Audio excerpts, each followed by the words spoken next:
అన్నమయ్య జిల్లా రాజంపేట పట్టణంలోని friends సజెస్ high స్కూల్లో ఈ నెల 28వ తేదీ నుండి ఫిబ్రవరి 1వ తారీఖు వరకు జరగనున్న జాతీయ స్థాయి అండర్ 14 గర్ల్స్ కబడ్డీ పోటీలు జరుగుతున్న వేళ జిల్లా విద్యాశాఖ అధికారి పురుషోత్తము క్రీడల అధికారులు భానుమూర్తి రాజుతో కలిసి పట్టణంలోని జసిస్ హై స్కూల్లో జరుగుతున్న ఏర్పాట్లు పరిశీలించారు.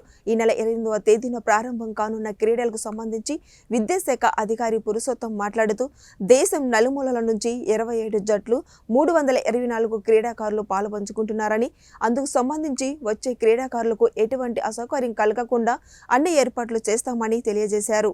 మంచి అవకాశము ఈ అవకాశాన్ని మన భానుమూర్తి గారు ప్రయత్నం చేసి మన కమిషనర్ ద్వారా సాధించారు. దాదాపు 26 జిల్లాలు ఉన్నాయి. 26 జిల్లాల్లో ఎన్నో కాన్స్టిట్యున్సీస్ ఉన్నాయి. సో అన్నింటిలో కంటే కూడా రాజంపేటను వేదికగా తీసుకుంటే ఇక్కడ మన నేటివ్ అయిన భానుమూర్తి గారి ఆధ్వర్యంలో బాగా జరుగుతాయనే ఉద్దేశంతో మనకు ఇక్కడ రాజంపేటలో శాంక్షన్ చేయడం జరిగింది. సో ముఖ్యంగా అందుకోసం భానుమూర్తి గారికి మరియు మా కమిషనర్ గారికి కృతజ్ఞతలు తెలియజేసుకుంటున్నాను.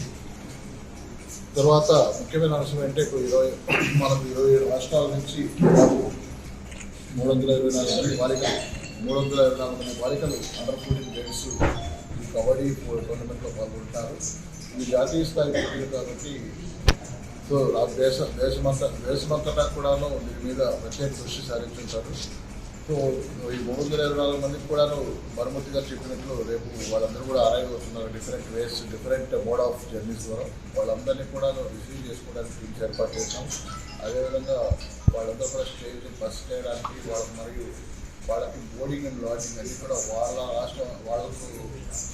వాళ్ళ ట్రెడిషన్ ప్రకారం వాళ్ళ సాంప్రదాయం ప్రకారం వాళ్ళు ఏం తింటారు దాని ప్రకారం అన్నీ కూడా అరేంజ్ చేయడం జరిగింది. ఈ 5 రోజులు కూడా సాయంత్రం 4 గంటల నుంచి ఈ టోర్నమెంట్ ప్రారంభమవుతుంది.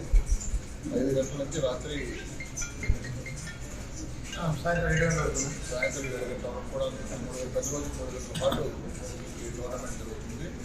సో ఇది రాజంపేట వాసులకు ఒక మంచి అవకాశం, చుట్టుపక్కల వాళ్ళు కూడా ఈ అవకాశాన్ని కనిపించే సందర్భం మన రాజంపేట వాసులకు కనిపించినందుకు మా విద్యాశాఖ కమిషనర్ గారికి కృతజ్ఞతలు తెలియజేసుకుంటున్నాను.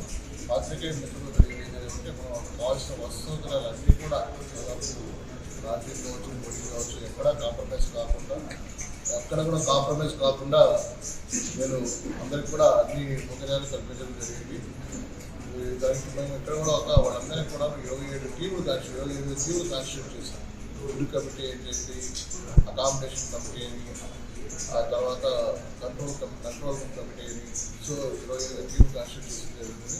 వాళ్ళందరిలో కూడా లైజన్ ఆఫీసర్స్ ఉంటారు.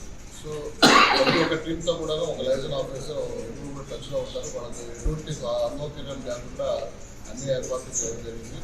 ఆ పోటీలు కూడా ఎటువంటి పక్షపాతం లేకుండా నిర్వహించేందుకు మనకు రెఫరీలు కూడా టెక్నికల్ కమిటీ ఉంది.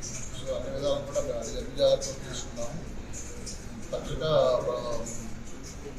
పాత్రికేయ మిత్రులందరికీ నా విజ్ఞప్తి ఏంటంటే మనకు రాజంపేటకి అవకాశం రావడం చాలా గొప్ప విషయం.